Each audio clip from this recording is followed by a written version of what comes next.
Olá, bem-vindos ao módulo 2 do nosso curso de evolução. Nesse módulo nós vamos falar sobre como que a ideia de evolução evoluiu. Para começar, a ideia de evolução é uma coisa bastante recente em toda a história da humanidade. A nossa espécie tem milhares de anos de cultura e, entretanto, a ideia de que a evolução existe é uma coisa que está muito recente. Isso é porque nós, como espécie, como seres, temos uma percepção do mundo que é limitada por nossos sentidos, né, pelo que a gente vê, toca, cheira, ouve, e por nossa memória. Por exemplo, se você de manhã olha o sol, está do lado de cá, e durante o dia o sol vai passando, passando, passando, e no fim do dia ele está do outro lado, a explicação mais simples é que o sol está se movendo, não que a Terra está rodando. Da mesma forma, se você olha para o horizonte, para todo lugar que você anda, é plano. Então, o senso comum, a observação assim é dizer que a Terra é plana. Só quando começaram a se fazer observações detalhadas da natureza, como a sombra da Terra na Lua, nas fases da Lua, quando aconteciam os eclipses, a gente via como que era o formato da Lua em relação a gente. Essas observações é que permitiram que pouco a pouco nós começássemos a transcender, começássemos a passar para longe das nossas limitações de nossa cabeça, sensoriais ou de memória. A evolução é a mesma coisa. Durante o período da vida de uma pessoa, você raramente consegue ver evolução. Exceto talvez na evolução dos vírus, por exemplo. Os vírus evoluem tão rápido, mas tão rápido, que os vírus da Covid que tem agora são diferentes daqueles que tinha em janeiro.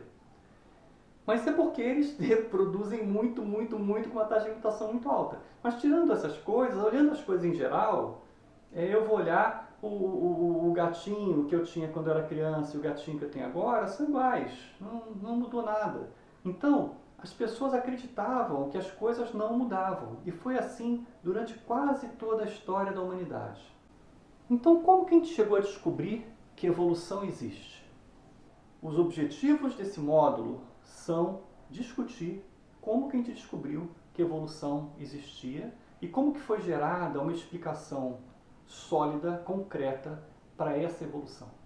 Mas vamos começar lá atrás. Platão foi um filósofo grego que existiu há muito tempo, 300, 400 anos antes de Cristo. Naquela época, como eu disse, as pessoas não acreditavam em evolução. E Platão também não. Platão achava que as coisas do mundo podiam até ser variáveis, podiam ir mudando, mas as ideias dessas coisas não mudavam. Então, essa ideia que nós chamamos de fixismo platônico, ela permaneceu ao longo de toda a história, desde aquela época do Platão até chegar na Renascença. Ou seja, foram mais de 1000 anos com essa ideia de que a evolução não existia. Quando que começou a acontecer alguma coisa? A primeira coisa que fez assim claramente questionar que talvez não fosse sempre tudo igual foi uma coisa fortuita que aconteceu no mar Mediterrâneo. No século XVII, pescadores no Mediterrâneo pescaram um tubarão que ninguém nunca tinha visto. Era um tubarão enorme, enorme. Eles ficaram curiosos de saber o que era aquele tubarão, cortaram a cabeça do tubarão e levaram para um naturalista. Antigamente, as pessoas que estudavam a natureza, hoje em dia tem o biólogo, tem o químico, tem o físico, tem o geólogo. Naquela época tudo era naturalista. Aí foram procurar um naturalista. Um naturalista chamado Nicolaus Steno. Levaram a cabeça do tubarão para ele e disseram: olha só o que a gente achou, o que é isso? O Steno olhou para aquilo e falou: não sei, vou estudar. Isso que o naturalista faz, vou estudar. Quando ele começou a estudar, aconteceu um negócio gozado. Como o Steno era um naturalista, ele gostava também de colecionar pedras, de estudar as pedras, as rochas. E ele tinha uma série de rochas que ele achava muito bonitinhas na casa dele, que eram umas coisas pontiagudas assim. Quando ele começou a olhar a cabeça daquele tubarão, Ele falou, mas olha só, esses dentes aqui estão me lembrando de umas pedras que eu tenho lá em casa.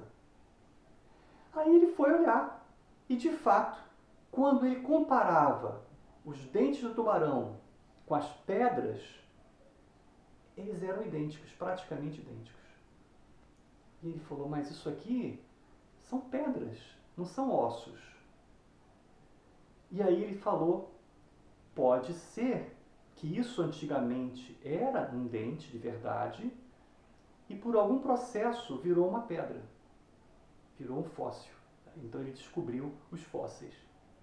E aí isso virou uma paixão para ele. Ele começou a procurar outras coisas que ele tinha, que ele achava que eram pedras, mas pareciam com plantas, pareciam com algum peixe, e ele foi vendo que existiam algumas equivalências com as espécies que aconteciam agora. Só que algumas vezes ele tinha um negócio que claramente, agora que ele sabia o que era um fóssil, claramente era um fóssil, mas que não tinha nenhum correspondente atual. A outra coisa que ele observou, que também foi bem legal, foi que quando ele pegava as pedras nas camadas mais profundas, né, se você pegar uma parede de terra, né, você cavar, às vezes tem uma escavação para fazer um prédio, alguma coisa, você vai reparar que vão ter camadas. Vocês já devem ter notado, né? No em cima vai ter a grama, vai ter alguma coisa, e depois vão tendo vários tipos de rocha, às vezes até com cores diferentes e tal. E nessas pedras, nessas rochas, costumam ter, algumas vezes podem se encontrar fósseis. E ele reparou que conforme ia chegando nos lugares mais fundos, os fósseis iam ficando cada vez mais estranhos. E ele falou assim, isso deve representar o tempo. Ou seja, as camadas mais fundas são as camadas mais antigas e as mais jovens são as mais superficiais. Então ele estava descobrindo a estratigrafia. A estratigrafia é isso, você analisar os vários estratos comparando os fósseis que existem em cada um. Então agora, para que isso fosse possível, eu precisava que a Terra fosse antiga. Você não ia conseguir juntar tanta coisa numa Terra de 7.000 anos, que era o que o pessoal achava até então. Então, essa descoberta foi fundamental. Ao mesmo tempo, um pouco depois disso, o trabalho de um outro naturalista foi muito importante. Esse naturalista sueco chamava-se Carolus Linnaeus. O Linneu, como a gente chama, ele era uma pessoa que gostava de organizar as coisas. Ele resolveu que ele ia organizar a natureza, as coisas que existiam. Então ele gostava de ficar colecionando pedacinhos de coisas, especialmente plantas, e ele começou a dar nome a elas. Porque antigamente as pessoas davam nomes diferentes, em cada lugar davam um nome. O Linneu falou assim, não, eu vou criar uma ordem nisso aqui. Eu vou dar nomes em latim, que era uma língua morta, mas que todo mundo conhecia um pouco. Ou então vou usar o latim, para não dizer que eu estou favorecendo uma língua ou outra. E os nomes das espécies vão ser em latim, vão ser o mesmo nome para a mesma espécie em lugares diferentes do mundo. Então ele foi organizando isso. Só que o Linneu, apesar de ele ter organizado tudo, ele era fixista. Ou seja, ele não acreditava em evolução também. Linneu foi contemporâneo de um outro brilhante pesquisador chamado Lamarck. O Lamarck, ao contrário do Linneu, acreditava que evolução existia. E isso foi revolucionário. Porque o Linneu procurava organizar, botar as espécies nas suas caixinhas, digamos. Mas o Lamarck falava assim, não, olha só, as espécies podem mudar. Uma espécie pode originar outra espécie. Isso era uma coisa nova. O Lamarck tem muita propaganda contra ele, coitado. Porque o pessoal nas escolas fala, o Lamarck falava que a girafa esticou o pescoço até que o pescoço ficou grande. Mas, na verdade, o Lamarck foi um grande biólogo. Ele fez ótimos trabalhos e foi, talvez, o primeiro que falou que a evolução existe. Ele só errou no mecanismo que ele usou para explicar a evolução. Isso porque ainda não estava muito claro que a Terra podia ser tão velha. Os trabalhos que mostraram que a Terra claramente era muito velha foram do Conde de Buffon. O Conde de Buffon questionou a idade da Terra baseada nos estudos que ele fez de fósseis de elefantes, paquidermes, né, mastodontes, esses negócios. Porque ele observou que tinha fósseis de elefantes ou parentes de elefantes na Ásia, na África, mas não tinha na Europa.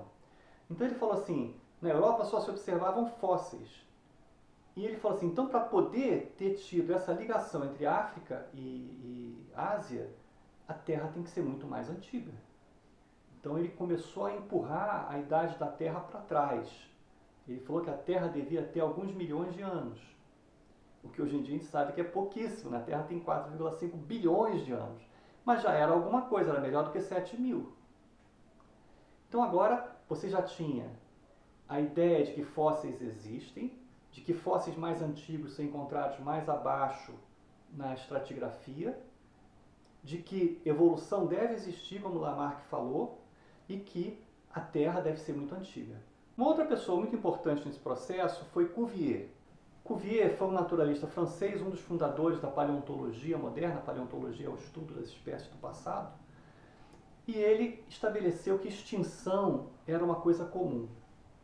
Ele observou, olhando de novo para os fósseis, que a diversidade dos fósseis era enorme. Ele chegou a falar, deve ter tido muito mais espécies no passado do que tem agora. E ele tinha razão. Só que o Cuvier achava que as espécies se extinguiam através de catástrofes. Ele achava que ao longo da história da Terra tinham acontecido catástrofes, vulcões, meteoros, inundações, dilúvios, todo esse tipo de catástrofes. Só que não é bem assim. Aconteceram, claro, aconteceram muitas catástrofes ao longo da história da Terra. Mas muitas extinções não foram devidas a catástrofes, foram simplesmente porque as espécies, como os indivíduos, elas nascem e morrem também.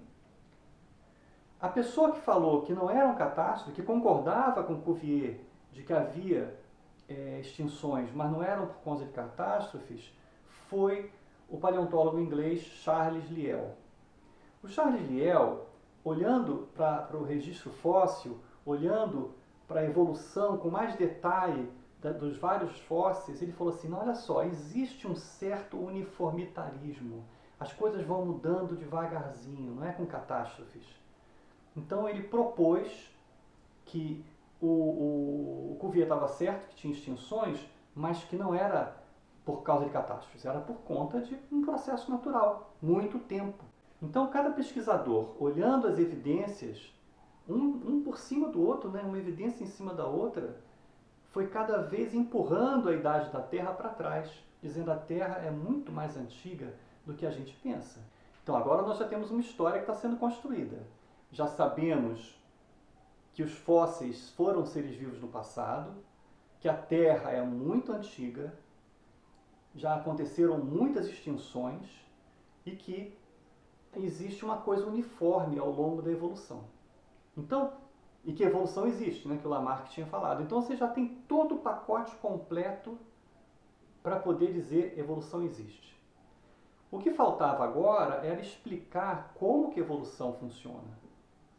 E aí entra uma pessoa importante, que era um economista chamado Malthus. O Malthus não estava pensando em evolução. O Malthus estava falando, se a produção de alimento continuar no ritmo que está, e o tamanho populacional da espécie humana continuar no ritmo que está, nesse momento estava começando a aumentar a população humana, nada parecido com o que tem hoje em dia, mas estava começando a aumentar, ele falou, se continuar, a frase dele era, a produção de alimentos é linear, enquanto que o tamanho populacional é geométrico. Então ele previu que havia um momento em que a população ia passar a comida e ia começar a morrer um monte de gente de fome. Então essa previsão que o Malthus fazia, de que ia morrer todo mundo de fome, ela acabou não se concretizando porque a produção de alimentos não seguiu uma linha linear como ele havia dito. Na verdade, novas tecnologias permitiram a produção de alimentos também exponencial. E foi isso que permitiu que a população explodisse, a gente tem mais de 7 bilhões de pessoas hoje em dia. Mas, de qualquer forma, essa ideia do Malthus de que haveria competição por alimento e de que começaria a haver muita mortalidade foi fundamental para um jovem naturalista inglês que estava começando a tentar entender a evolução. Esse jovem naturalista era o Darwin. O Darwin já acreditava em evolução, porque até o avô dele já tinha falado em evolução, ele sabia do trabalho de Lamarck, só que ele estava tentando achar um mecanismo. E ele falou assim, mortalidade diferencial. Se começar a morrer um monte de organismos porque estão brigando uns com os outros por comida, será que as mortes vão ser isonômicas? Será que vai morrer todo mundo com a mesma probabilidade? Ou será que vai ter alguns que vão ter uma chance maior de sobreviver do que outros? Isso foi uma sementinha porque acabaria virando a teoria da seleção natural do Darwin. Bom, então agora eu tinha a ideia de que a evolução existe. Estava mais ou menos, todo mundo estava de acordo com isso. E o Darwin tinha essa ideia de que existe competição, o que significa que pode acontecer mortalidade diferencial. Uns vão morrer mais do que outros. O que faltava agora era juntar as duas coisas. E faltava ter esse material, que é o que faria com que alguns indivíduos sobrevivessem e outros não. O Darwin se preocupou muito em ver variabilidade, porque ele falou assim, como que eu vou ver se tem seleção, se alguns indivíduos conseguem sobreviver mais do que os outros, se não tiver variabilidade? Se todos forem idênticos, não tem como ter seleção. Então ele dedicou uma boa parte da vida dele a estudar a variabilidade dos organismos. Ele tinha, na família dele, criação de pombos, e ele observava como que eram variáveis os pombos, e ele usou muitos exemplos de pombos para tentar explicar como que aconteceria algum tipo de seleção. Nós vamos conversar sobre isso com mais detalhe no nosso módulo, nos nossos módulos, né, sobre seleção natural. Basta dizer nesse momento que para o Darwin existiam duas coisas mágicas. As espécies tinham variação, porque ele viu isso, e a competição poderia levar a uma mortalidade diferencial. Juntando essas duas coisas, basta agora que a variação seja herdável para que você fale assim, não, se os indivíduos mais altos sobreviveram por algum motivo que os mais baixos, e se a altura é herdável, na próxima geração, os indivíduos vão ser mais altos. Então, quando Darwin juntou a ideia de que as coisas eram herdáveis e eram variáveis, com a ideia de que poderia acontecer mortalidade diferencial, isso fez com que nascesse a teoria da seleção natural. A teoria da seleção natural foi revolucionária, porque ela não era baseada em nada fora dela. Ela aproveitava todos esses conceitos que eu fui falando, mas ela conseguia explicar a evolução de uma maneira simples, muito simples.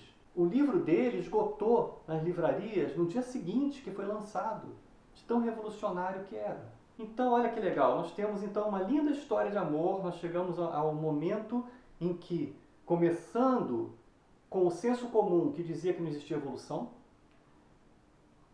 os fatos da natureza que foram sendo observados por naturalistas minuciosos ao longo de 300 anos, chegaram ao ponto máximo que foi encontrar uma explicação materialista simples para a evolução. Que maravilha! Foi assim que fizemos a virada do século XIX para o século XX. Só que não é bem assim. Quando chega no século XX, a teoria da seleção natural de Darwin, a teoria evolutiva, encontra uma pedra no meio do caminho. No próximo módulo nós vamos falar sobre essa pedra. Não percam!